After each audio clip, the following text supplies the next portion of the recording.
Four-time world champion in the Royal Division.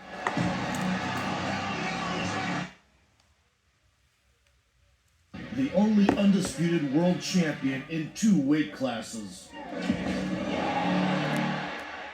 The one and only 4-time world champion in the Royal Division. The only one who beat Tyson twice.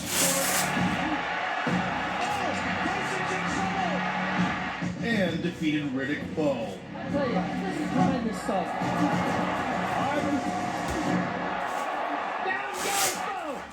In 30 years at the forefront, Evander Holyfield forever engraved his name among the greatest figures in the history of the ring.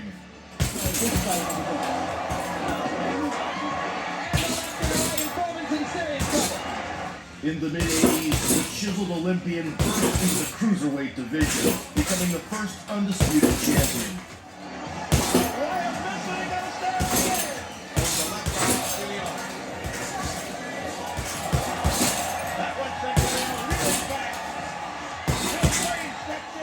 Later, he moved up to heavyweight, disregarding the size disadvantage, and once again captured all the major belts.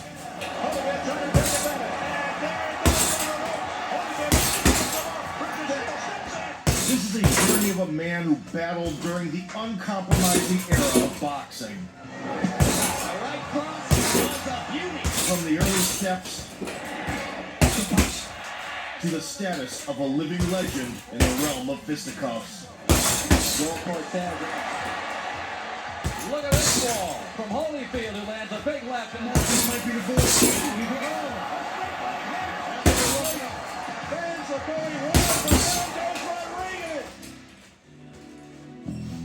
Evander was born in 1962 in the small town of Atmore, Alabama, and was the youngest of 8 children. He didn't know his father and was raised by a single mom who worked at a local diner. When he turned 4, the family moved to Atlanta in search of a better life, settling on the outskirts of the city. Upon the advice of his relatives, Holyfield started attending his children's sports club. It was here that he punched the bag for the first time. The newcomer came under the guidance of a local coach, Carter Morgan.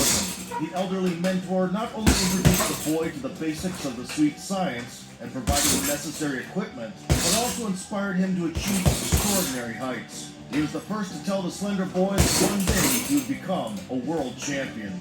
He taught, never ask too many questions. If you want to know how to do something, you watch it and you pay attention, but don't ask any questions. You should ask questions. You ain't smart enough to ask questions yet. So I would learn by watching and just hearing.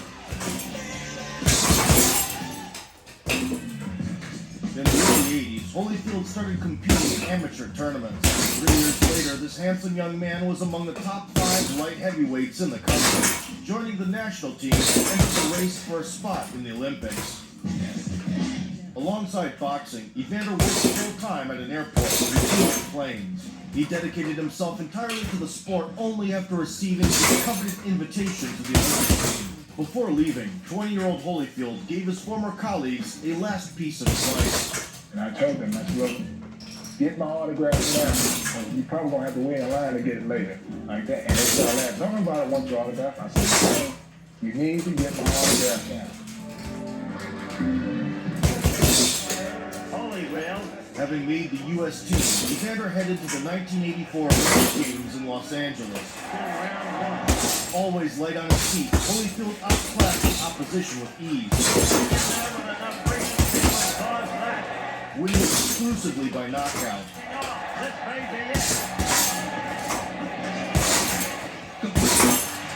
He was the only guy in the bracket who never troubled the judges. With that beautiful left. In the semifinals, Evander faced an opponent from New Zealand. He was firmly in the driver's seat when a heart-rending incident took place at the end of the second round. Holyfield was throwing a combo and didn't have time to react to call for a break. But the referee didn't bother with details and disqualified him. Evander was awarded with just a bronze medal. As a sign of respect, the gold medalist from Yugoslavia, Anton Djordjevic, invited Holyfield to join him on the top step of the podium. You must be heartbroken, of course. Yes, I was. That really hurt.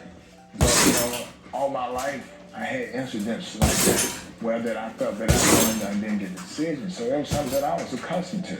But I always knew that it wasn't the end of the rainbow. I always felt that, you know, there's always something special happens after an incident like that if you just do the right thing about it.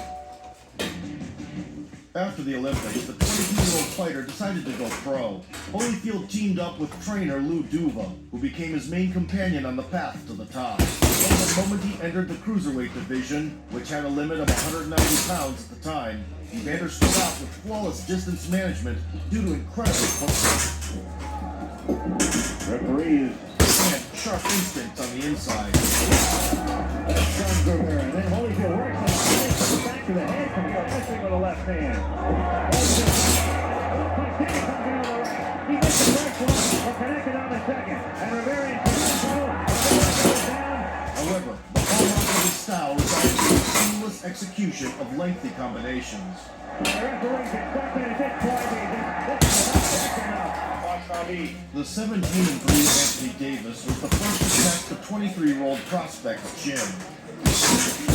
But the Holyfield taken a little bit to the right. His eyes look clear with the right hand. Holyfield recovered quickly and caught Davis with a pull counter at the end of the round.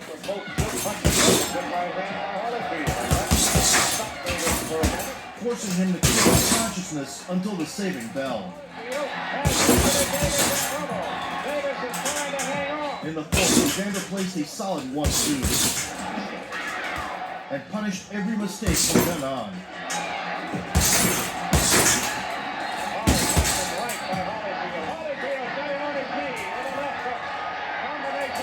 Even in the thick of things, he was poised, avoiding unnecessary damage. In the fourth round, that was a wicked combination. So many fans. In his ninth bout, Holyfield squared off against the recent title challenger, Shasanda Moody. Evander wasn't going to make it a long night. And after establishing the range, he brought out the heavy artillery. A couple of jams with a good right hand and another right hand. Another right scoring. A blitzing 1-2. Holyfield tries to come in with a right. And Holyfield launches into a relentless assault with a single survivor. The right hand. And Moody in danger. Moody absorbing another right hand. He's not the kind of fighter traditionally would be able to knock one punch. You have to put punches together like Holyfield has done right there, and this fight is over. The referee was clearly late to step in, costing Moody a couple of years of his career. Referee moves in here, maybe it's not late. In the early career stage, Evander earned the nickname The Real Deal, emphasizing how good he was at his craft. In the spring of 1986, with a record of 11-0. Shortly before turning 24, Evander faced the WBA veteran, Dwight Cowie. Dubbed the Buzzsaw, the 5'7" tall veteran had no trepidation about taking on giants. There we go. He was riding a streak of 7 consecutive wins at the time. And had more knockouts than the challenger had fights. In the first 2 rounds, Holyfield was bouncing like a lightweight and lunging in with lightning speed.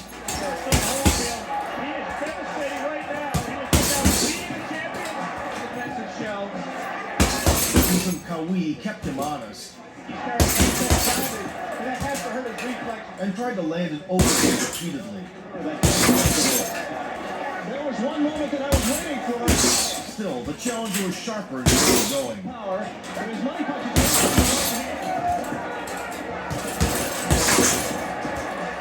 Starting with the third stretch, entering Dwight would allow the young counterpart to blow his wad.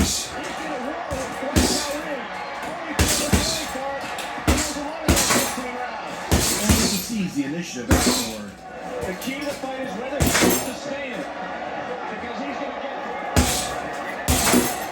This tactic paid dividends. Stamina was a big problem with him, and he is very, very confident.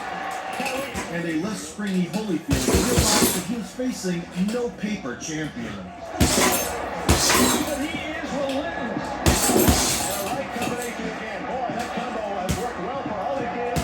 And now he's got right left coming back from Cowie. But in return, Cowie lost respect for his opponent's power And they can get reckless. and walked forward smiling. Right now, Vader's just backing all over the ring. The further the bout went, the murkier things looked for the challenger. Fight progressed. He certainly did what he wanted to.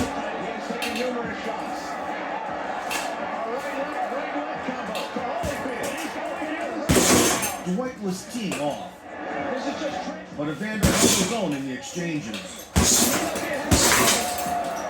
winning the Long left to keep Cowie. Left right for his own.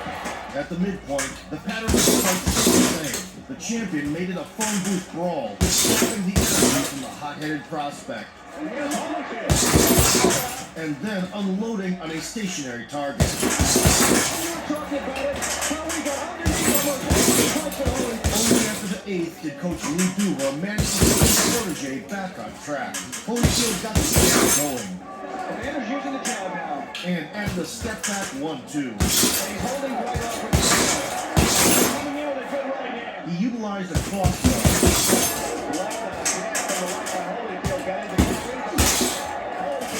and worked predominantly with his lead hand, still on his toes. And in this round, using the jab much more. which allowed him to win a few rounds.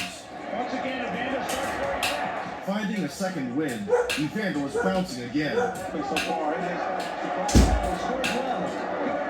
He's low, dropping down low, and I remember in the fight, and unloading in close quarters. vicious combination of punches. They go around to the face of Cowie.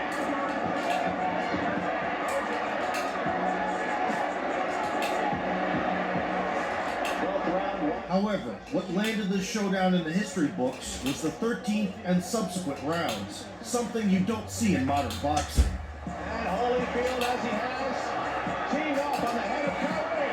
Cowie trying to cover up. Despite absorbing over 500 punches, Cowie refused to back down. Combination. Two to the chin, Cowie. Some more. His glove to drop. And even rallied in the final stretch. All the time. He's trying to knock your head off all the time. And asking right on to warn Holyfield to hold him behind the head. Cowie has a good left hook there. The battle between the two warriors of the 80s ended at a high pace. A big right that really stunned Cowie. He stuttered. But now look at it. He has to knock him out. I think he might have thought the way to get him to come in right after us to back up. And there's a final. Evander snatched the victory by split decision and claimed the world title just a year and a half after going pro. Many had questioned his cardio leading up to the bout, but he showed that he could go 15 grueling rounds.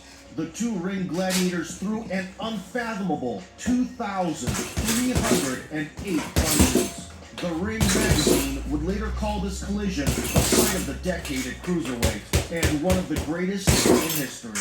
The fight was a tough fight, and I didn't think about winning. Only thing I was saying in my mind, Lord, I just thank you for letting me make 15 rounds. It didn't make no difference who won the fight. I lost 15 pounds. I felt healthy. And you know, for about 3 or 4 months, I felt good. In his first defense, Evander went up against his old teammate Henry Tillman, an Olympic champion at heavyweight who he had shared a room with back in 1960. With a quick finish in mind, the real deal made the old friend polish the ring surface to a shine.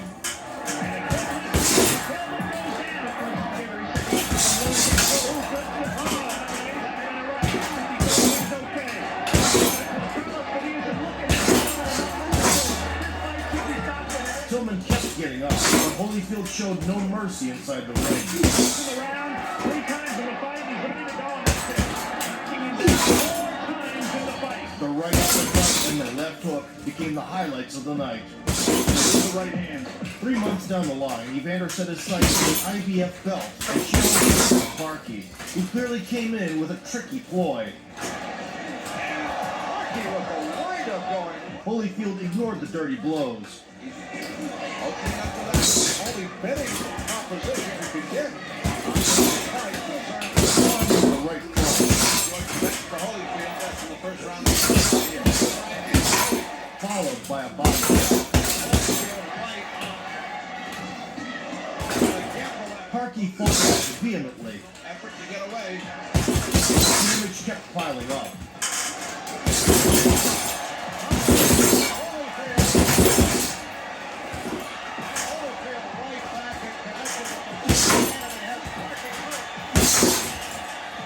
In the third round, Evander let the sledgehammers fly, making the foe reconsider his approach.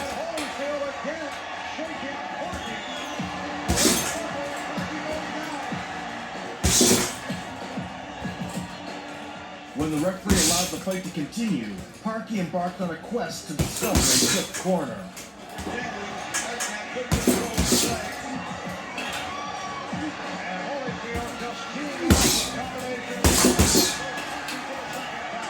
When he was at the edge of the abyss, Holyfield gave him his last push with a clean 1-2.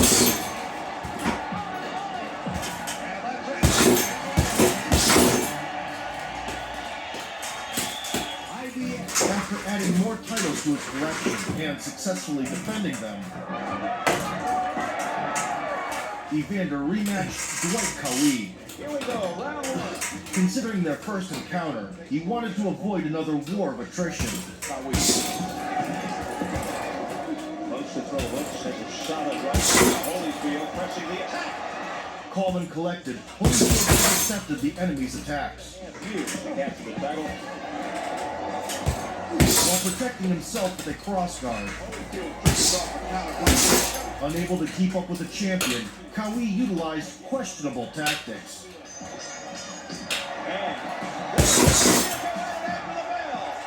Maintaining composure in the fourth round, Holyfield delivered a series of shots Not his style. and followed up with a tight hook. In that fight, Holyfield ran out of juice. Oh, A straight right down the pipe finished the job. now Cowie tries. Evander leaned back masterfully, parried the second punch with his right, and used it to come out of the exchange on top. Knocked down. Down he goes again. The progress shown in all aspects of the boxing craft was evident. In the spring of 1988, Holyfield went after the undisputed. The WBC belt belonged to one of the best heavyweights in history, Carlos De Leon, who had recaptured the throne 3 times. In the first round The Puerto Rican machine was known for his hand speed and elusive style. And here we go. De Leon initiated a shootout from the top. Championship. Evander Holyfield. Holyfield took on the role of the aggressor, pushing forward constantly. Champion. A left. Holyfield. The antagonist initially defended himself reasonably well, Seconds, round one. but lingered on the ropes more and more often. Holyfield landing with rights and lefts. Little left by Jimmy. Oh, he's on a bit. He's got to get off the rope. Holyfield with a flurry. And eventually got lost in the second round. Big trouble with the yard. A blistering attack by Evander Holyfield. Evander seized the momentum completely, Off the body and ducked up. tirelessly untucking heavy combinations. Outside, the jab, and caught him by surprise. About who he is. Mike Tyson up 30. Ball is looking up. That right hand is up. A crisp right, another leg. After 21 minutes of constant pressure, he finally shattered De Leon. Over the left And opened fire from all guns and rifles. a blistering attack. The saving of Carlos from Parkinson's was in the referee's hands. That's it. By the age of 25, Holyfield had captured all 3 major titles, becoming the first ever undisputed champion at cruiserweight. Riding the wave of triumph, talks began about moving up to the Royal Division, particularly for a potential showdown with the undefeated tyrant, Mike Tyson, who was in the crowd that night. Is Holyfield ready for Mike Tyson? He's a good fighter. Always ready for a new challenge, Holyfield made the decision to move up to heavyweight. With the weight limits of his natural weight class at just 190 pounds, Evander figured he should add muscle to compete against the big boys. He brought in the legendary bodybuilder, multiple-time Mr. Olympia, Lee Haney. Weighing in at 200 pounds for his debut in July 1988, Holyfield didn't feel much of a difference facing the formidable contender, James Tillis. Watching this fight. The real deal was just as quick and just as destructive. Caught by Holyfield. And he followed up with a left and another left. He's in trouble. By December, he had bulked up to 210 and forced former champion Pinklin Thomas to surrender.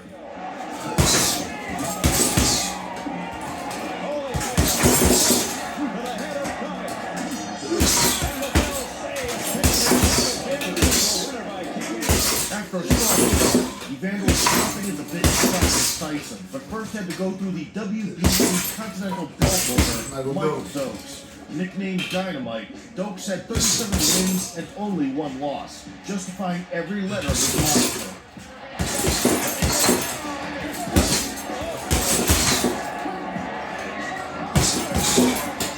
Following the teachings of the great, Holyfield was floating and stinging.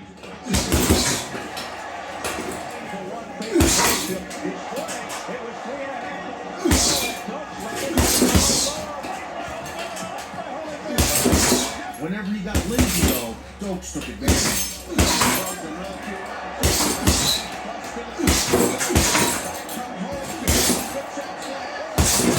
Both diligently crash-tested their chins in close quarters. I think Holyfield should be using that big leg to wall and compete. Oh, he's gotten hurt. Holyfield has some trouble here. Holyfield head back. Now Holyfield turns. And with each round, the tensions kept rising.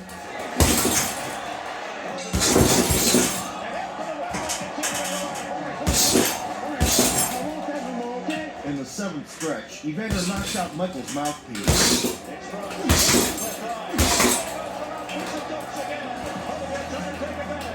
He embraced an old-school brawl on his own terms.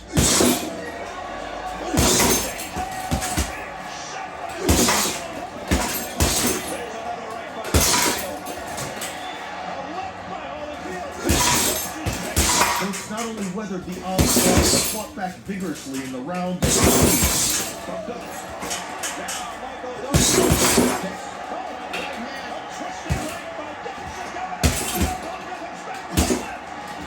After endless back-and-forth action, in the 10th, Holyfield finally caught the enemy slipping. It's got to be Holyfield.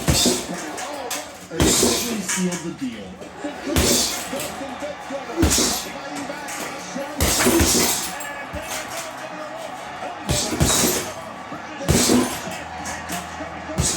Evading the incoming 2, Evander thumped the breadbasket and blasted an uppercut right to the button. Like a true titan, Dokes tried to bite back, heel and drop. The punch and he was finished. You see him, he's gone. Holyfield proved that he could handle elite heavyweights, becoming one half of 1989's Fight of the Year.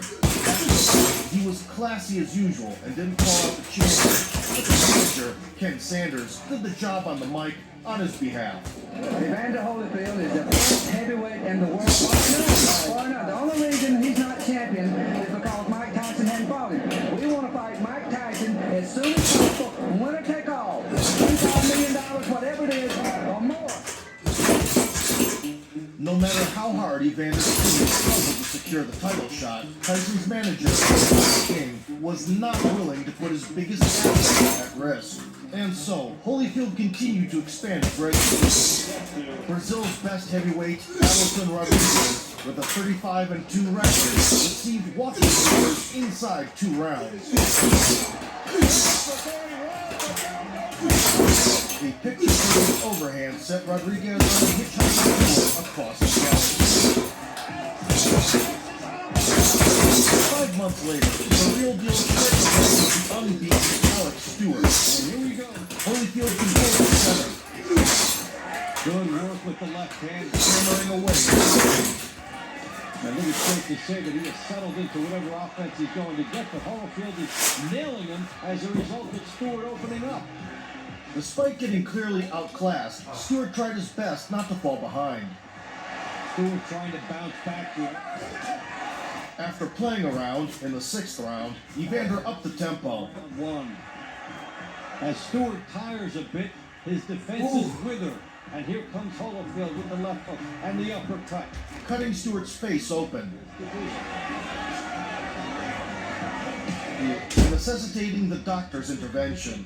And here comes Tony Perez. This is over.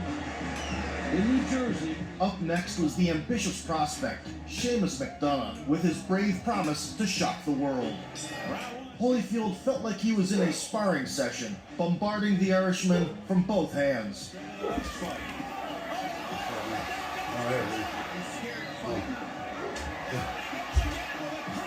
The classic pull counter worked wonders.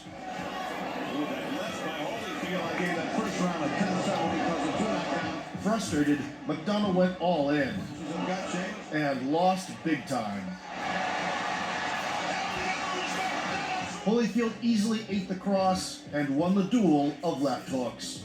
Holyfield, the hard punches have got James lucky, but he's fighting back.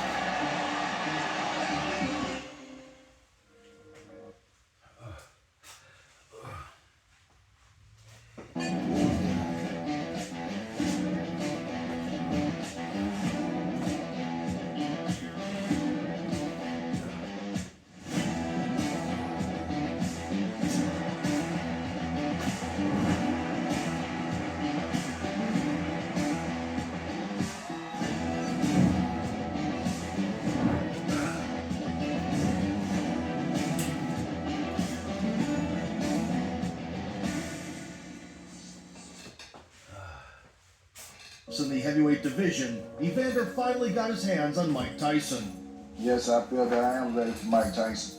You know, by no means, he's a great fighter, but I don't think anyone can beat me. The highly anticipated scrap was scheduled for the summer of 1990. But first, 23-year-old, the baddest man on the planet, had to pass a layup against Buster Douglas, an unremarkable contender who came in as an overwhelming underdog at 42-1. Holyfield witnessed the biggest upset in boxing history, firsthand from the front row.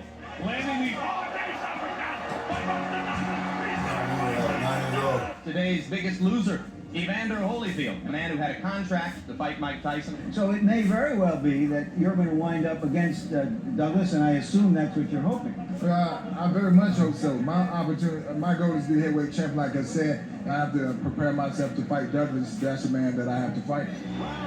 On October 25th, 1990, Evander was bouncing in and out. Douglas has a terrific jab, but see Holyfield? Dropped bombs to all levels. Final seconds, round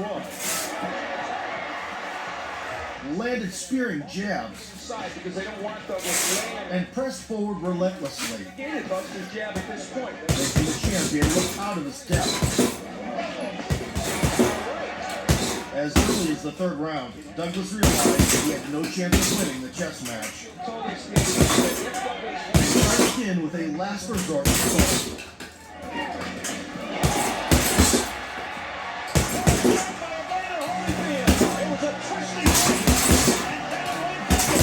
Gorgeously slipping a wicked uppercut off a jab face, Holyfield cracked Buster's unprotected chin with a single shot. On that night, he claimed all 3 world titles, becoming the first ever undisputed champion in the world.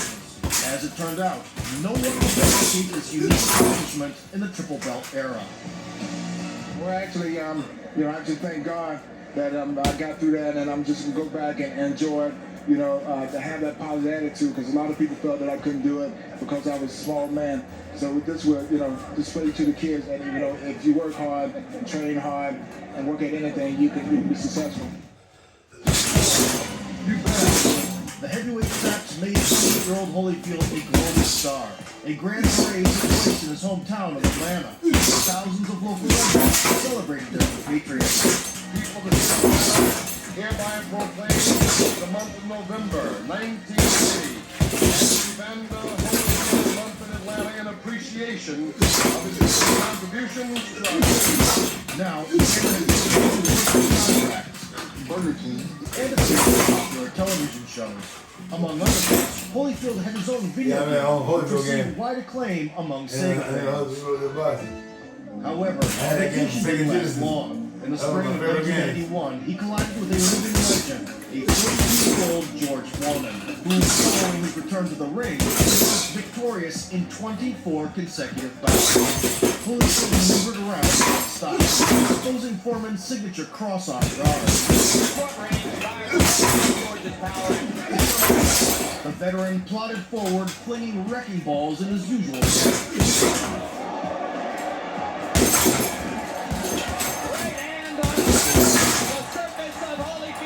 In the third round, the champion clocked him with a hook and brought down an avalanche.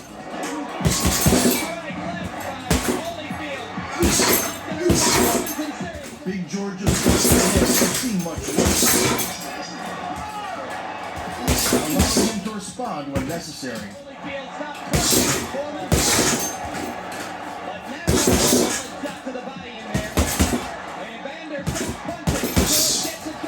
Evander would also employ the cross and then try to at least shake the process.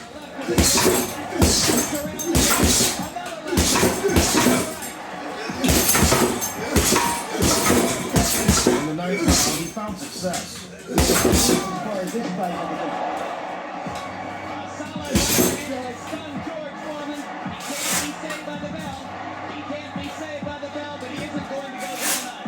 Another patented pull and a missile of a counter right. And yet the iconic figures of the 70s were cut from a different cloth.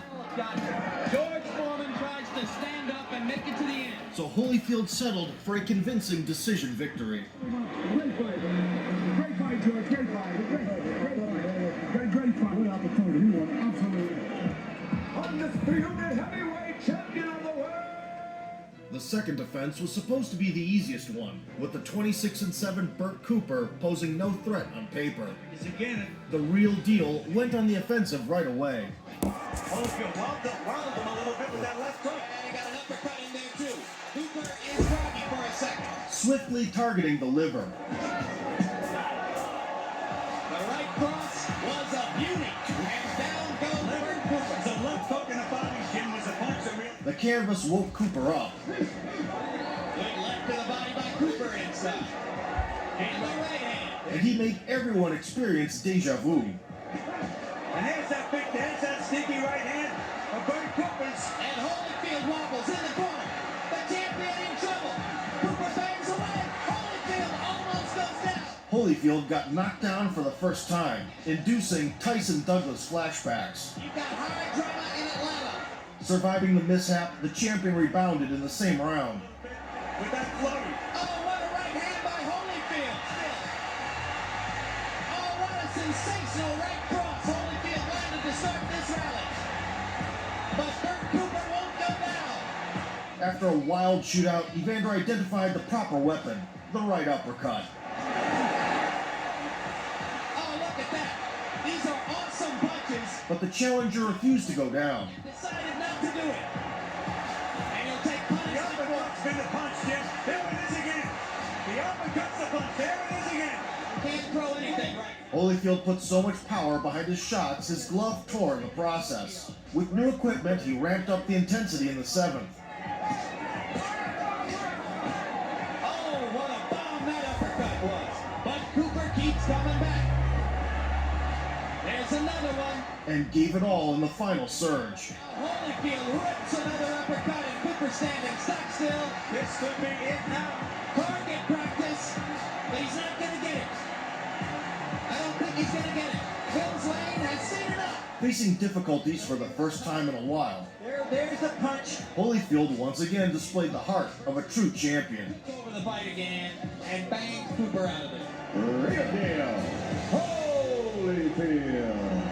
Half a year later, he encountered another legend from the past. Larry Holmes had ruled over the heavyweight division in the early 80s, defeated Muhammad Ali on the decline, and still harbored hopes of returning to the top in his 40s. Holyfield peppered him with jabs to the body to set up a power overhand. On the rope to jab. Solid right hand by Holyfield over the top, and again. And then targeted the torso. Holmes shelled up on the ropes, looking for a chance in the phone booth.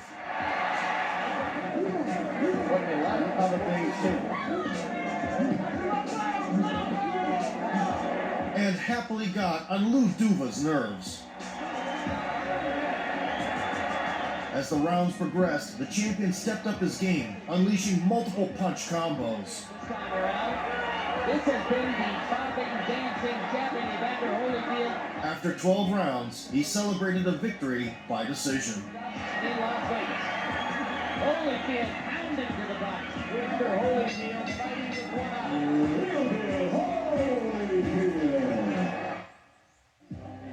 Having successfully defended the undisputed...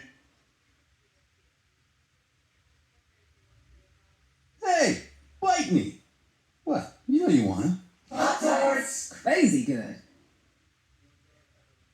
crown 3 times. In the autumn of 1992, the 30-year-old Evander gave an opportunity to young contender Riddick Bowe. By the age of 25, Big Daddy had already won Olympic silver, amassed a perfect record of 31-0 with 27 knockouts, and gained a reputation as a guy with dynamite in his hands. Standing at 6 foot 5 inches tall, he significantly outweighed Holyfield by 30 pounds. And here we go. Despite the size disparity, Evander elected to go tit for tat with the giant.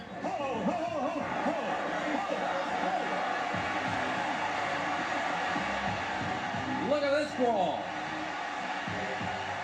Riddick gladly obliged. Nice left. Oh, taking punishment. And the clash of titans was in full swing. Holyfield lands with a left. Bowe countered with his own. Joe Cortez has been busier than he wanted. Bowe comes out, taking punches from Holyfield, who lands a big left. Two highly skilled technicians A right by, put each other's chins through the ringer. and now Riddick with a big uppercut. For every successful burst from Bowe, Holyfield had a commensurate response. The state of affairs changed in the championship rounds. In the 10th, the challenger landed an uppercut That was the initial shot from Bowe. and rushed in for the finish, blasting from every barrel. Holyfield in trouble, hanging on for his life. Bowe is really going after him. Miraculously staying on his feet, Holyfield returned the favor. Going down, and now he comes back with a big uppercut, and Bowe is in some trouble. A right that lands, Making the end of the stretch into a horror movie. and another.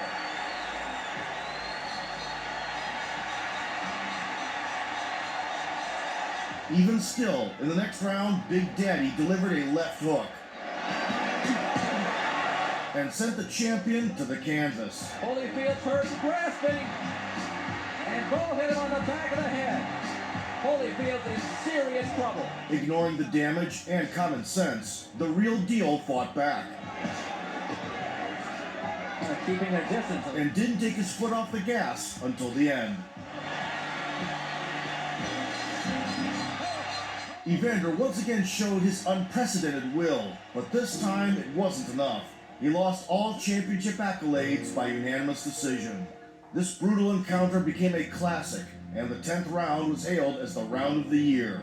Nevertheless, it was of little consolation for Holyfield, who seriously contemplated retirement following his first defeat. And I know how bad it hurt. All of a sudden, I just wanted to quit. I didn't want to have nothing to do with boxing anymore because now all this invincibility is gone. But I remember, my mama said, I didn't raise no quitter. You don't quit because of circumstances. The fans were hyped up for a rematch, and it took place a year later. Holyfield had already gotten back on the winning track. 29-1. While Bo had defended the belts twice in vicious fashion. Riddick missing with the big right hand, and down goes Rhodes into the ropes. Evander bulked up to 217 pounds for the sequel and made adjustments to his coaching staff by replacing his longtime mentor, Lou Duva. A memorable fight. Holyfield brought back the footwork, Better than a young fighter. trying to avoid head-on collisions with the bigger man. Gave him a false sense of security. Bo elicited exchanges Right. That's the bread and butter punch for Riddick Bowe, that uppercut. and got his wish after the bell. And the left hand for Holyfield. And they swing after the bell. And look at this. This turn of events played into Holyfield's hands, who delivered a classic jab-jab-cross combo in the 5th stretch. I wasn't in shape, but I said I can get this old guy.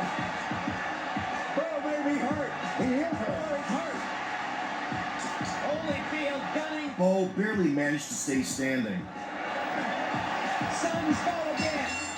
It seemed like tensions couldn't escalate any further, but halfway through the 7th, one of the strangest occurrences in sports history took place. An individual with a power paraglider tried to land in the ring, miscalculated, and got tangled in the ropes. The crowd immediately swarmed the fan man, and a member of Bo's security team knocked him out. There's a massive melee at ringside. The fight was in danger of being canceled, and it took 21 minutes before it finally continued. The break played right into Holyfield's hands, Same 246-pound guy. and his punches now flew faster than before, both from the outside And bound to affect the vision in the left eye, and Holyfield takes advantage. and in close quarters. Right hand by Holyfield inside, rocks Bo back. Slowing down in the later rounds, he would occasionally get greedy, Bo, that uppercut, and knocking Bo's mouthpiece out with a left hook. and yet Big Daddy's endurance had sunk to an even lower level. Holyfield believes in it. Power right hand. George, he's never cruised through a round in his life. Right hand by Holyfield. Rises to its feet. For the 2nd year in a row, they fought the fight of the year.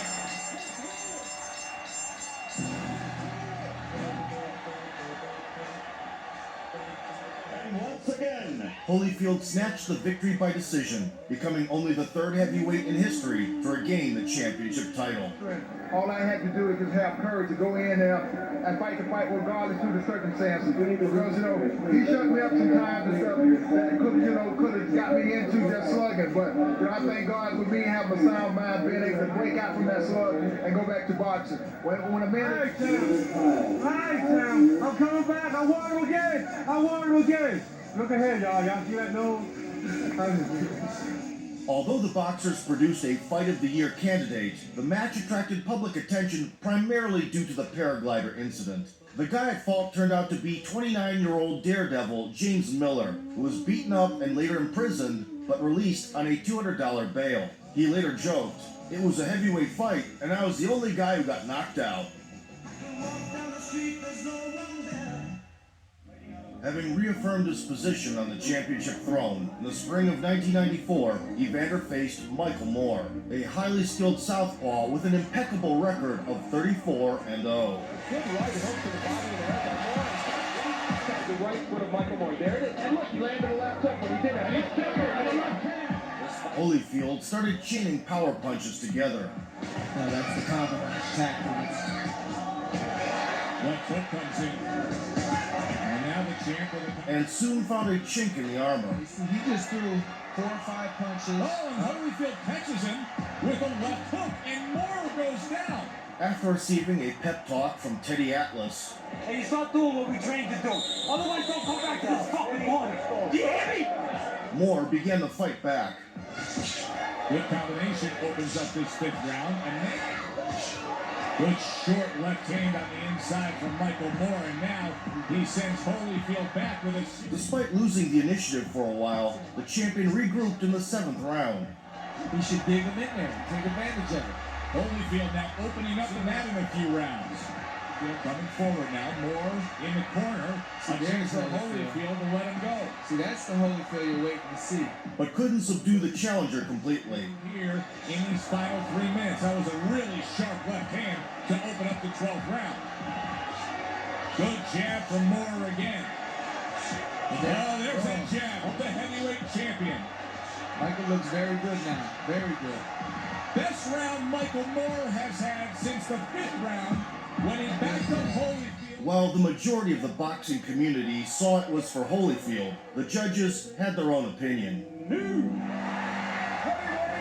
Once the winner was announced, Evander was taken to the hospital and diagnosed with a heart condition. Upon further examination, he announced his retirement from boxing, but it didn't last long. Holyfield got influenced by the televangelist Benny Hinn and declared himself healthy. Later, Evander went on a miracle crusade with the preacher, undergoing a complete healing program.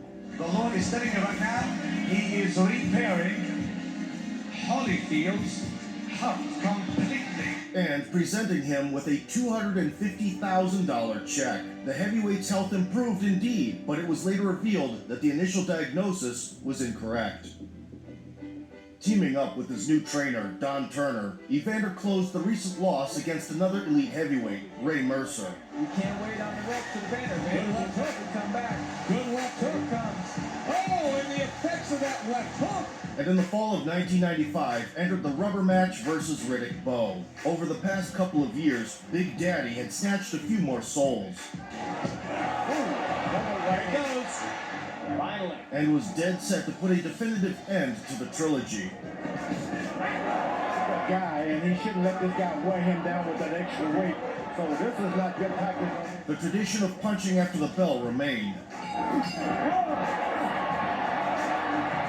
Consistent theme in the trilogy. The old pals would collide head to head and get into a durability measuring contest. And so effective moving in and out in the second bout is now staying inside. In the 6th round, Holyfield launched a series of hooks. And for the first time in 39 bouts, Big Daddy tasted the canvas. How can you ever count this man out? Following the knockdown, Holyfield fervently pursued the finish. Goes out on his feet. If Evander can find him, he might finish it.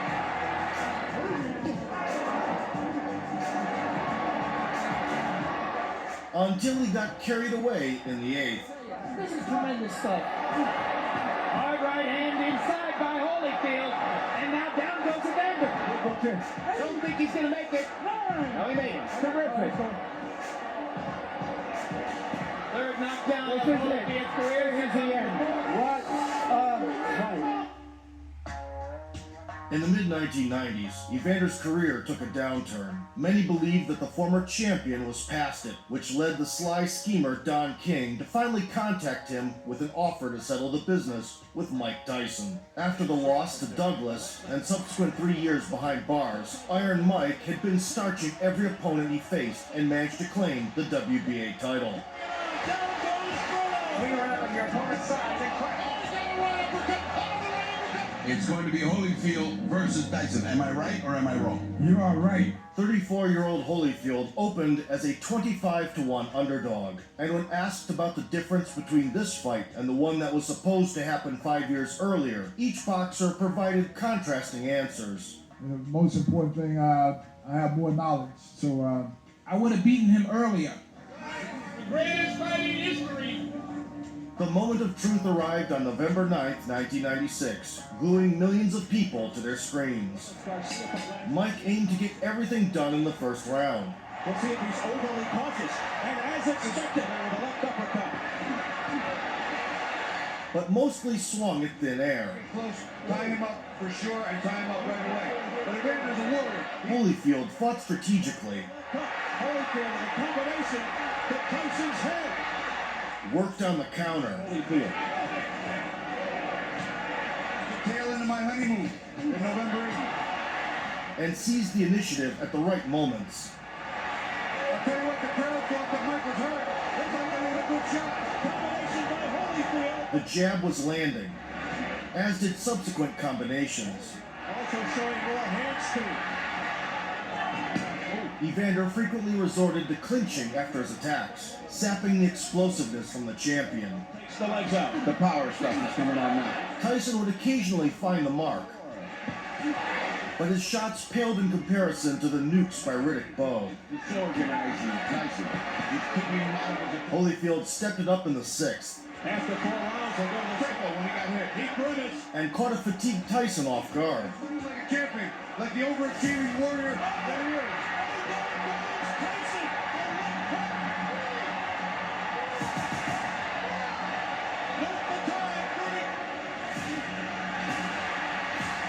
The referee also displayed courage. Keeping his head cool, Evander continued to build on his advantage. Always know the past, what tools to bring to a fight. And he's proving it again here. Look at this. In the 10th round, he delivered a 1-2, Oh, a straight right. Combination. added a cross counter, Tyson's in trouble. and went in to close the show. Holyfield smothers Tyson. Looking to put Tyson down and win the fight. The bell seemed to have saved Iron Mike, but early into the next stretch, Holyfield officially secured the second major upset of the 90s. Evander Holyfield. Holyfield continues to make it. A left hook to the head. He's got Tyson in trouble. Improbable has happened. And was now the world champion for the third time. The real deal Holyfield. I thank Mike Tyson for giving me the opportunity to challenge him. I never, ever in my life ever had any dislike for Mike. Every time Mike fought, I always watched him. And when Mike went away, I kind of lost the desire. I lost something when Mike was gone. And I think all you writers who doubted me, because you know what? I'm the type of person to take something that's down and I use it as something to boost me. I just want to shake your hand, man. It's been so long. I just want to touch you. Right on. That's what I want to do. Congratulations, Mike. I went in there, I fought and gave my best. I was tired and just kept fighting. And I got caught in some exchanges, and he fought a hell of a fight. And I just commend you. Thank you very much. I have the greatest respect for you. The first fight generated an enormous amount of cash, prompting Don King, the godfather of American boxing, to set up a rematch, which transpired in the summer of 1997. It's almost palpable. This time, Evander played the role of the aggressor, backing up the once baddest man on the planet. Jab. Looking to set up the right there.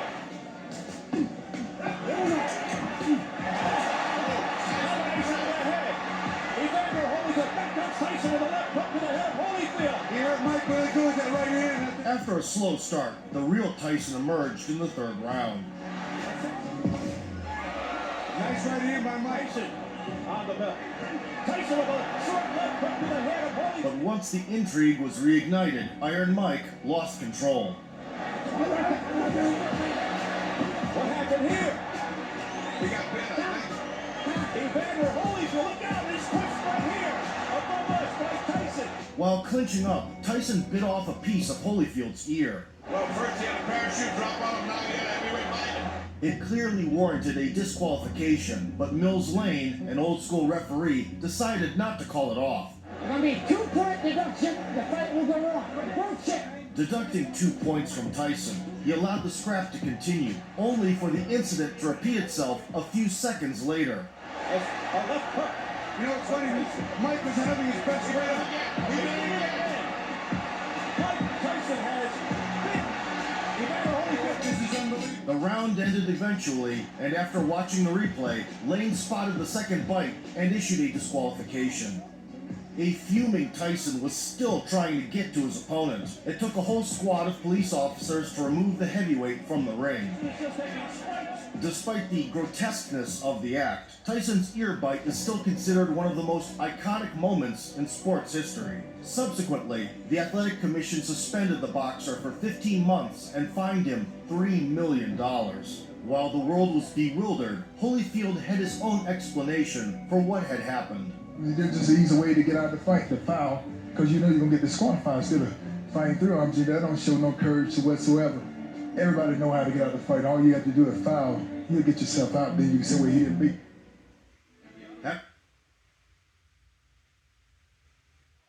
Whatever you do it for less at Harbor Freight. Ready to show who's the cheesiest. I woke up feeling the cheesiest, coach. Official sponsor of the college football playoff. Who still held the IBF belt. The veteran walked the enemy down, throwing to the body and the head, To be established by Moore, and he's been thrown out. and successfully doubling up on the left hook. Holyfield pulling it on. He was very lethargic in the first fight. Again, that beautiful movement by a left hook by Holyfield. In the fifth round, Holyfield blocked a couple of shots with his face and responded with his own. This might be the bullet.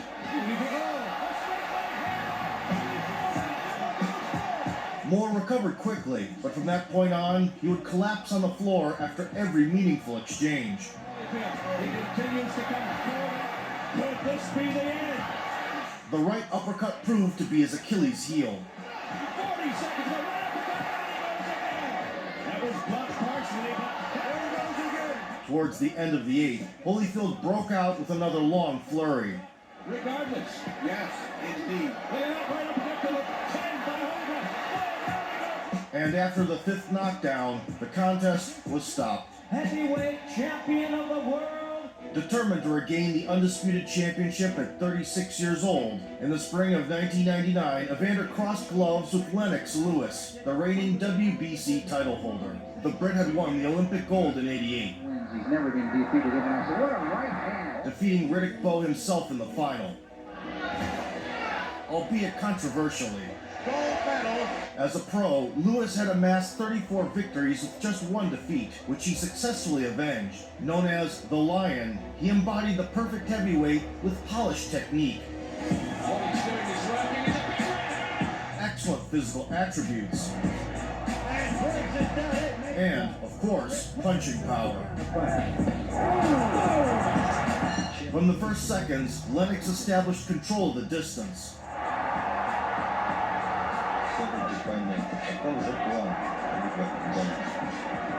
Evander attempted to disrupt it, closing in with rapid combinations.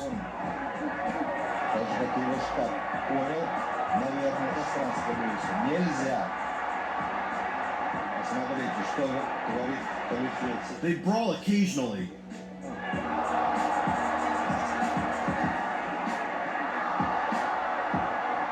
But Lewis kept it technical for the most part. He countered beautifully and went on the offense thereafter. He had found his rhythm by the midpoint, landing an increasing number of significant blows. Following a subdued middle portion, Holyfield rallied in the 10th.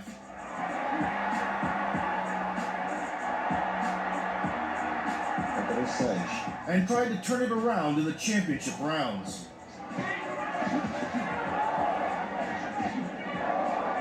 Lennox stuck to the game plan.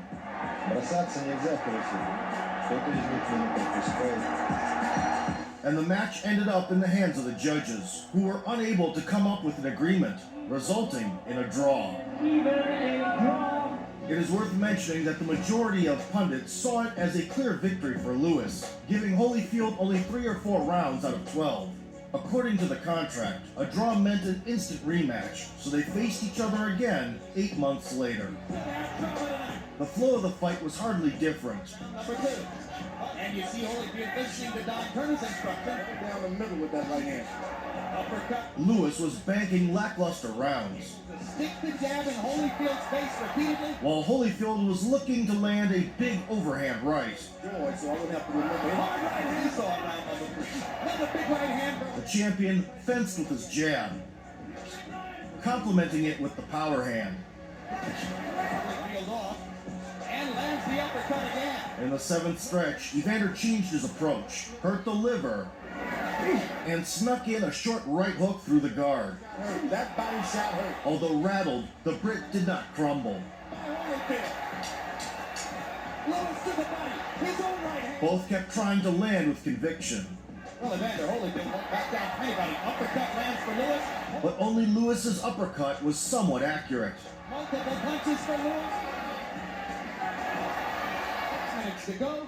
It'll be the 11th time. The bout reached the championship rounds, Ooh, good body shot. where the battle for the world crown continued all the way up to the dying seconds. In this round. Ooh. In 5 more seconds of fighting. They fought a lot better fight this time.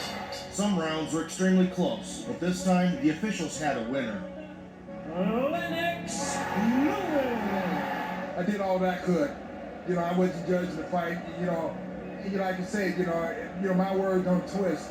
When things fall into the hands of the judges, the judges make a decision to.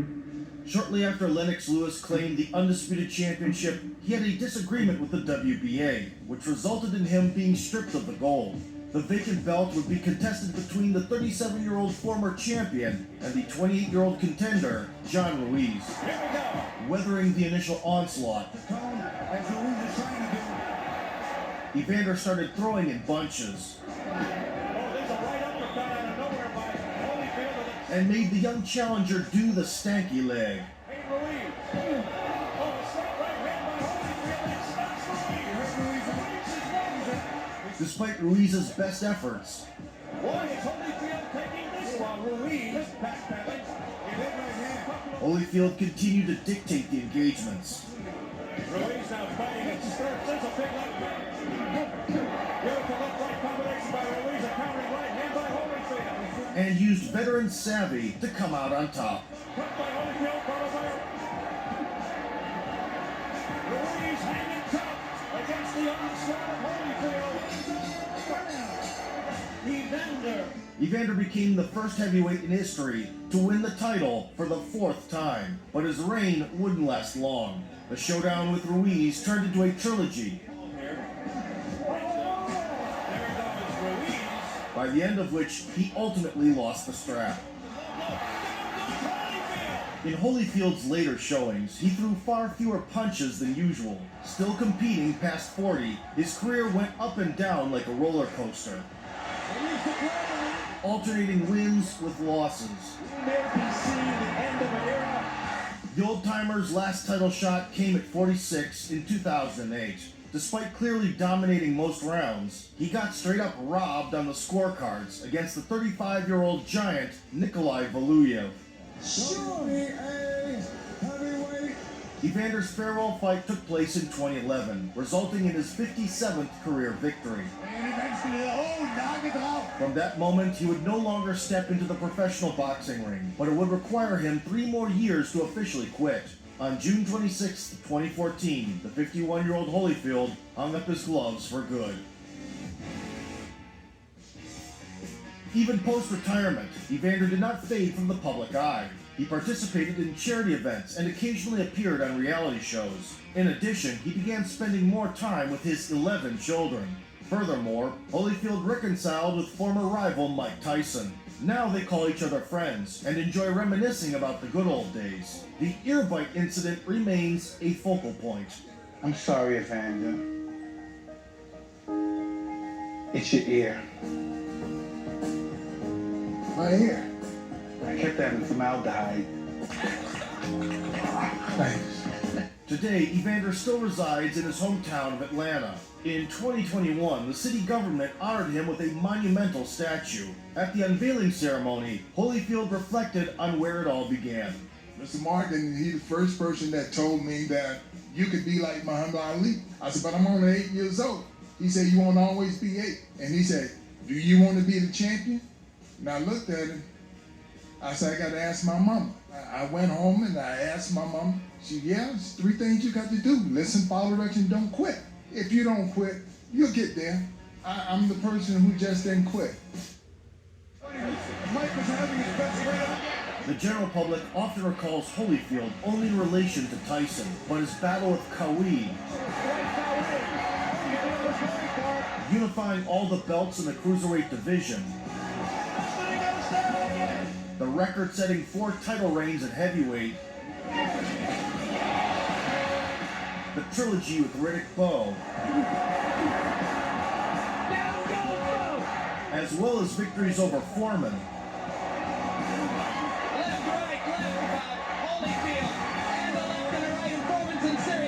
and other boxing icons deserve no less and perhaps even more praise from a sporting perspective. I wanted to be remembered as a great champion and a person who, when he came down to fight, he fought. That person that when everybody say Evander Holyfield, somebody say, yeah, he was a good guy. Oh, he was a nice guy, but fighting, he fought. He gave you what you paid for. You know, I want to be the person who they say, you know what, he's a real deal.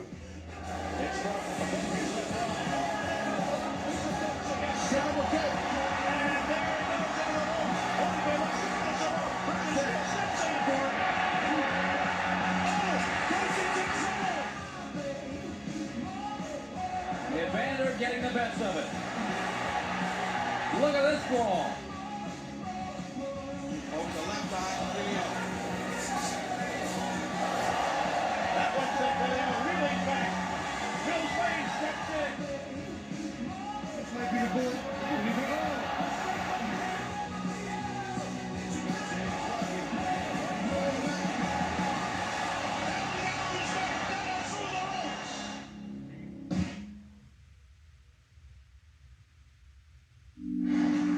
It's a great shirt. That's what I was thinking. Thank you. I like your shirt. Thank you.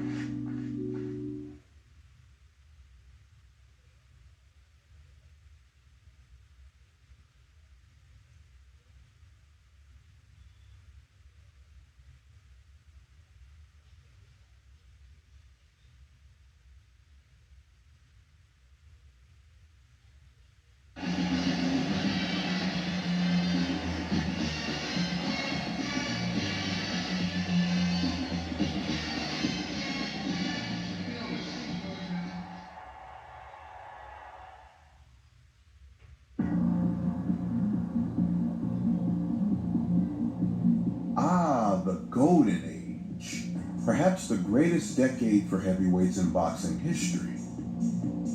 Perhaps. The 1960s has seen majority domination by the undisputed heavyweight champion of the world, the ring's fighter of the decade, Muhammad Ali. But he'd been forced into exile after he refused to fight in the Vietnam War. Ali's undisputed title was split up, and in his absence, the WBA issued an 8-man tournament to decide who would be world champion. Joe Frazier boycotted the tournament on the grounds that his superior ranking rendered any bout against lower-ranked competitors unnecessary. Jimmy Ellis, who was an old companion of Ali's, would end up winning this tournament and the title, while Joe Frazier would take down Buster Mathis Sr. for the New York State Athletic Commission's championship. Now I should clarify. The title was state jurisdiction-based, with Ellis recognized in 44 states and Frazier in only 6. Even so, Frazier's recognition carried more prestige, as New York was prime time for heavyweight boxing.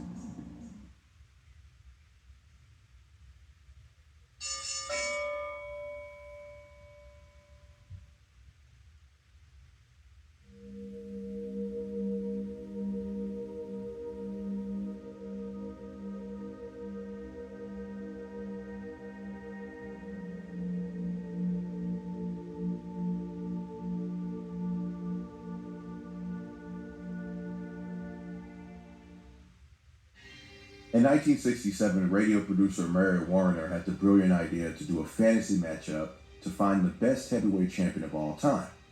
A bracket was conceived of which Muhammad Ali, Rocky Marciano, Joe Louis, and Jersey Joe Walcott were included. Ultimately, Marciano won the entire tournament and was gifted a legitimate gold and diamond championship belt worth $10,000.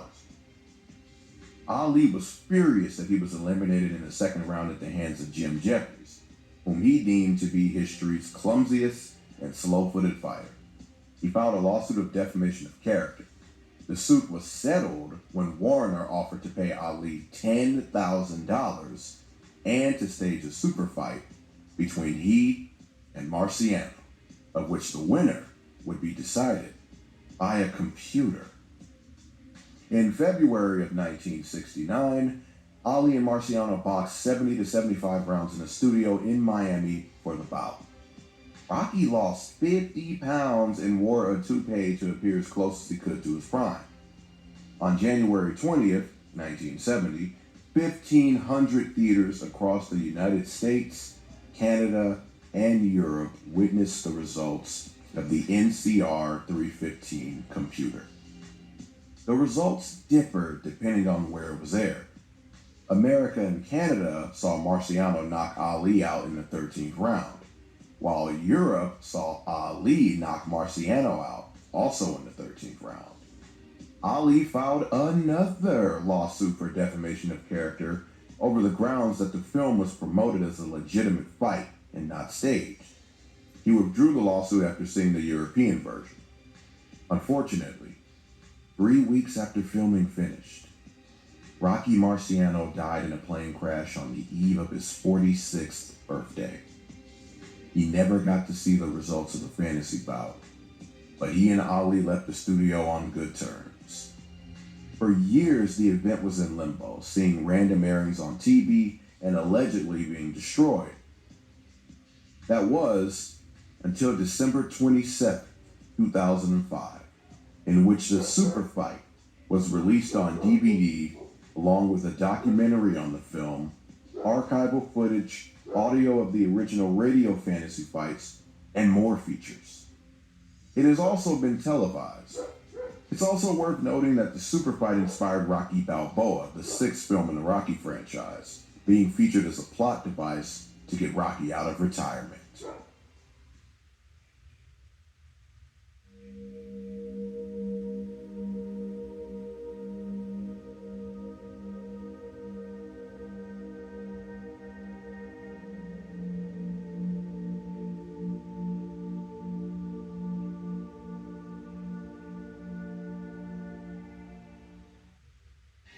On the undercard of the heavyweight unification bout, the young lion, rising contender and 1968 Olympic champion with only 15 fights, Big George Foreman, took on experienced journeyman Gregorio Peralta.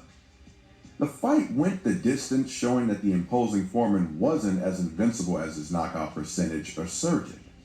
The decision, however, drew ire from the crowd, who felt that Peralta, at the very least, deserved a better nod score-wise from the judges, who'd all scored the fight overwhelmingly in favor of George Foreman.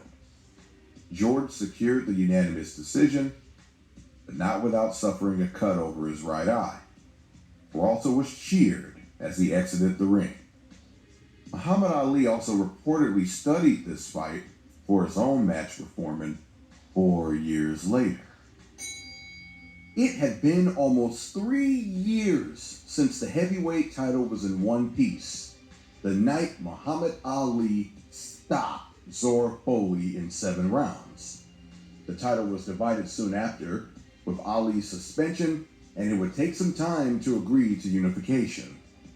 On December 29, 1969, Joe Frazier and Jimmy Ellis finally reached a deal to fight for unification after petty disputes led the two to exhaust their remaining competition. 2 weeks before the bout, Muhammad Ali surrendered the lineage by announcing his retirement for the sake of a new champion being formally acknowledged. It allowed heavyweight boxing to finally move on without him. Timing sure is a poochie. It was clear to all observers that the two men were on a collision course, one that would see fulfillment on February 16th at Madison Square Garden in New York City, New York.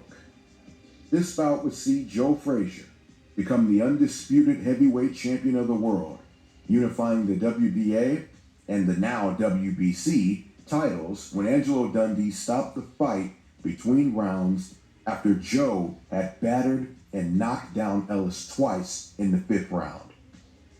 There was now only one obstacle in the way of smoking Joe Frazier from holding heavyweight supremacy: the lineal champion. To some, the true champion. The man who'd never lost his crown to begin with, and who was soon to return from his forced exile. The greatest, Muhammad Ali. Frazier had beaten one Dundee-trained fighter. Now, could he beat his best? The answer would come 1 year later in what may be the greatest fight of all time. The Bellflower Bomber, Jerry Quarry, a notable contender from the 60s who fought for the different versions of the title, continued his bounce back since losing by knockout to similar standing contender George Chuvalo. His victim by 6th round knockout was undefeated Mac Foster. Quarry had fought most of the best the 60s had to offer and was on his way to fighting the man who was the absolute best of the 60s in 4 months' time. On June 29th at the Armory in Jersey City, New Jersey, Charles "Sonny" Liston would square off against the real-life Rocky, the band bleeder Chuck Wetner. The bout would see Wetner get some decent shots in, but ultimately face a difficult night as Liston opened him up and made his face a crimson mask. Liston knocked Wetner down in the 5th round before winning the fight in the 9th when it was stopped on cuts by a ringside doctor. It isn't talked about much, but Sonny Liston was forging his own path back to the heavyweight championship. Outside of a fluke knockout loss in 1969, Liston was undefeated since his 2 losses to Muhammad Ali. Imagine if Liston had gotten his shot for the title against Smokin' Joe, with Ali on the horizon. Unfortunately, this would never come to be, as tragedy would rob us of this pipe dream. On August 4th, also at Madison Square Garden, the young 1968 Olympic gold medalist and soon-to-be master knockout artist, Big George Foreman, would square off against arguably the greatest chin in boxing history, Boom Boom George Chuvalo.